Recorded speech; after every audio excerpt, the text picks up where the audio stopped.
مواسم الأتوبيس الاتوبيس فكره ومكنه. مع حسين معوض. اهلا وسهلا بحضراتكم. جولاتنا ماراثون لا ينتهي. بنوصل بيها للتجمعات الصناعيه الطبيعيه متراميه الاطراف في مصر كلها. الموسم 11 يمكن النهارده تكون بدايه لسلسله حلقات مختلفه. جايين نرسم صوره عن واحده من المناطق اللي قالوا لنا ان مفيش غيرها في مصر. السنة العاشرة. رحله الوصول لهنا لارض الصفا كانت رحله شاقه جدا. المداخل والمخارج بتاعه المكان يمكن زي كل قرانا محتاجه مجهود شويه عشان الاتوبيس يقدر يدخل بهذا الحجم. وحكاياتنا ما خلصتش. بدايه جديده من بدايات الاتوبيس. نحتاج لخريطه تفصيليه لعالم صناعه السفن. المنطقه الصناعيه في المطهره يمكن تكون واحده من المفاجآت الكبيره لفريق عمل برنامج الاتوبيس. طنان واحده من القرى اللي خلقت لنفسها وضع خاص جدا. منشيه المغالقه واحده من المناطق التاريخيه. منطقه شبرا هي سر الصناعه في مصر. كفر عنان هي قلب مدينه زفته، واحده من اهم تجمعات الصناعه في مصر. انشطه متنوعه كتيره جدا هنتعرف عليها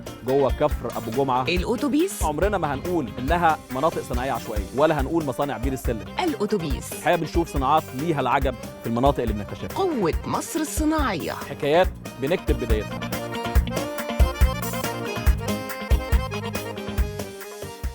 هذا البرنامج برعاية البنك الأهلي المصري، بنك أهل مصر.